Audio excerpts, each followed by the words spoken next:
Ce matin, on retourne à un endroit où j'étais allé quand il faisait la tempête de froid il y a bientôt un an, c'était en décembre. Et j'étais allé sur le comté du Prince-Édouard, qui est une petite presqu'île en Ontario avec une région viticole magnifique. Une des régions viticoles les plus underrated, comme on dit. Et aujourd'hui, on va aller voir un vignoble bio qui est off the grid, c'est-à-dire qu'il y a des panneaux solaires et tout ça. Donc ça m'intéressait de passer par là avant de reprendre la route vers le Québec. Et surtout que le lac Ontario et les vues du lac Ontario depuis le comté du Prince-Édouard sont magnifiques. Donc c'est vraiment une région touristique un peu comme un coin caché. Et moi, vous savez, j'aime bien les coins cachés. Donc aujourd'hui, c'est un petit jour de œnotourisme. Oh non, ils sont fermés.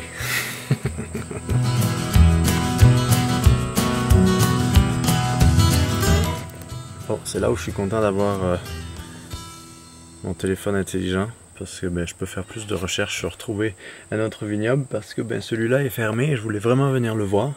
Et c'est des gens du Québec d'ailleurs, ici. Mais ce sera pour une autre fois.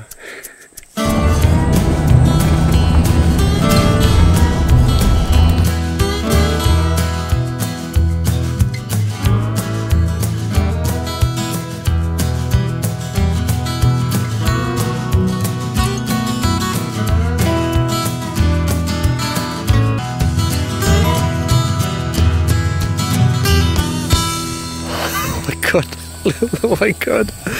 Oh my god.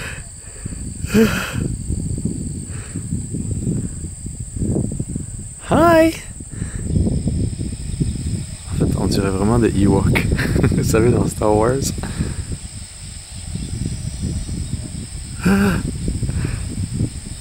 Where's a good buddy? Where's a good buddy? Where's a good buddy? Hey there, how you doing? Good, you? Good. Welcome. Thank you. Heard you guys were organic and everything. I just thought I would pop by.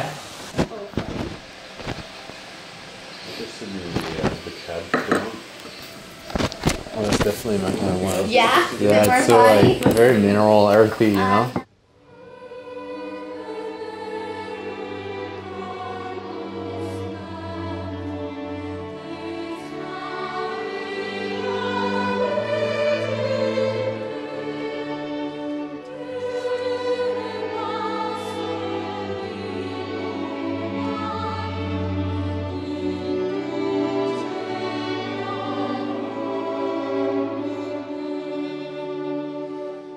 Il y a deux régions viticoles en Ontario, la région de Niagara, qui est une plus grosse région, et la région du comté du Prince-Édouard, qui est la région où je me trouve en ce moment, où j'étais venu en décembre dernier, et qui est très récente, elle a à peu près une quinzaine d'années, et c'est un nouveau petit joyau du vin au Canada, parce qu'il y a des petits vignobles, et moi c'est ça que je préfère. Et j'adore aller encourager les petits vignobles et en apprendre plus sur leur parcours. La personne ici, le propriétaire, c'est un gars qui a tout quitté sa vie à Toronto pour venir devenir viticulteur et faire du vin dans cette super belle région qui est reculée un peu, qui est comme une presqu'île sur le lac Ontario. Et ici, c'est un domaine bio et tout le monde est très sympathique. Et les moutons qu'ils ont, vous savez, dans les expériences de ferme que j'ai faites, c'est ce que je faisais beaucoup du management de pâturage. Et c'est ça qu'ils font ici, c'est ils mettent les petits moutons dans les allées et dans les rangées de vignes et les moutons désherbent. Donc c'est un peu une manière de désherber avec nos amis les bêtes. Donc voilà un peu l'histoire ici. Ici ça s'appelle Broken Stone et c'est un très beau petit vignoble. Ce que vous entendez là, c'est pas un vrai oiseau, c'est une manière de faire peur aux oiseaux parce qu'ils ont un gros problème d'oiseaux qui mangent les vignes ici. Donc il y a des filets, mais il y a aussi ce qu'on entend, ce qui est assez drôle. Chaque fois que je fais le trajet Montréal-Toronto, Toronto-Montréal, Montréal. J'aime beaucoup m'arrêter ici parce que c'est comme un arrêt, comme la plus belle aire d'autoroute si on veut, parce qu'on prend pas l'autoroute et c'est les petites routes, le lac d'un côté, les vignobles de l'autre, des plages, des couchers de soleil, bref, on n'a pas besoin de bien plus et on veut tout le temps revenir ici. Je devrais regarder s'il y a une ferme de woofing ici d'ailleurs.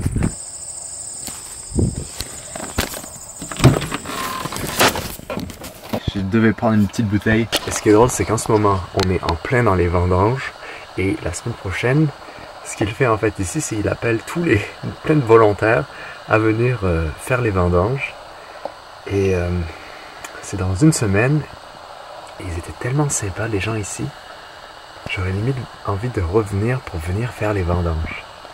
Mais je sais pas si ça va marcher avec mon horaire de la semaine prochaine où je vais me trouver. Il faudrait revenir faire de la route pour revenir ici. Si je vais... Enfin, je sais pas.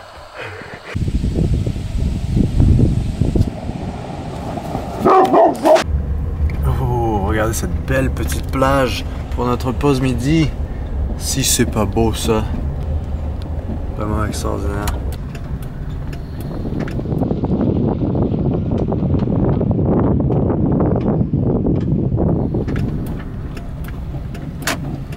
Regardez donc cette vue incroyable, comme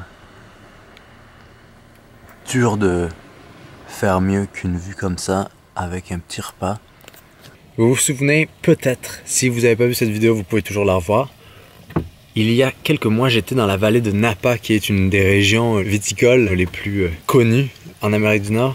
J'étais allé à un vignoble qui était l'un de ces vignobles qui, dans les années 70, avait rendu cette vallée viticole très connue partout dans le monde et qui avait dépassé les vins français et tout ça. Et c'est drôle parce que je me souviens que j'avais fait la vidéo aussi sur... C'est une vidéo que j'ai beaucoup aimé à faire parce qu'elle était très chill, très calme, un peu touristique. Et j'avais fait une vidéo sur comment c'est trop cool de pouvoir avoir un chalet mobile, de juste aller dans une région viticole touristique et de ne pas avoir à payer tous les attrapes touristes, les restos et tout ça. Et pour revenir au point, c'est que je faisais, dans cet épisode, je faisais de la polenta.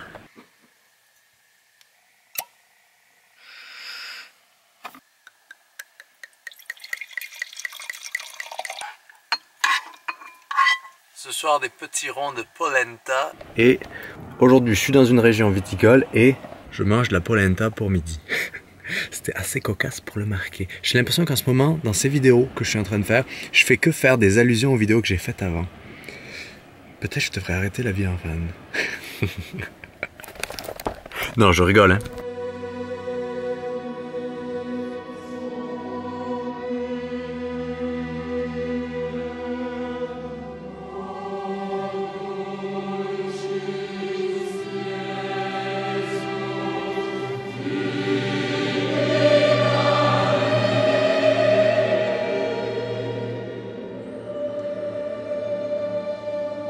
Je dois dire que tous les soirs ici, le long du lac Ontario et de tous les grands lacs, hein, c'est vraiment des super beaux couchers de soleil à couper le souffle.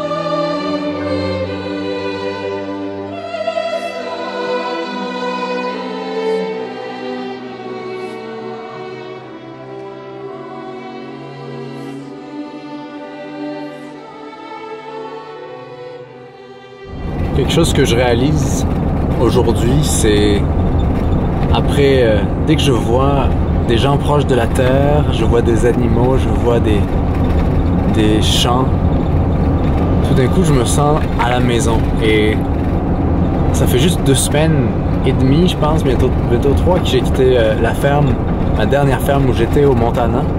Et dans la dernière année, j'étais un peu partout en Amérique du Nord, sur la côte ouest, dans des fermes. Et je vous ai partagé tout ça. Et je remarque que ça me manquait vraiment d'avoir ça. Et juste aujourd'hui, je suis pas allé travailler à la ferme, mais il y avait comme quelque chose que... comme une reconnexion, et j'avais oublié ça, alors que ça fait pas si longtemps que je suis parti. Donc je sais que à un moment ou à un autre, il va falloir que je retourne à la ferme. Quelle ferme? Je sais pas, mais la ferme. Il y a quelque chose depuis toutes mes expériences dans les fermes qui me rend complet quand je suis à travailler proche de la terre et des animaux. Il y a quelque chose qui me rend 100% de moi. Et peut-être c'est un mélange du travail physique et de la routine aussi, de la saisonnalité. Mais c'est quelque chose que je remarque beaucoup. Et c'est quelque chose que j'ai découvert grâce à ma vie en van. Donc on quitte cette petite journée de vignoble et de plage. Alors que ça sent le brûlé, ça sent les cèpes de vigne qui brûlent. Rien de tel qu'un barbecue aux cèpes de vigne. On quitte PEC, Prince Edward County, et on va continuer vers l'est. Donc, bonne journée, bonne soirée, bon appétit, bon week-end. Je sais pas quand est-ce que vous allez regarder ça. Peut-être que vous sauvez toutes les vidéos de la semaine pour les voir la fin de semaine. Peut-être vous les regardez tous les jours à 18 h avec moi. Peut-être vous les réservez pour le lendemain matin. Je sais pas. Vous faites ce que vous voulez. Et moi je vous dis à demain. Bye.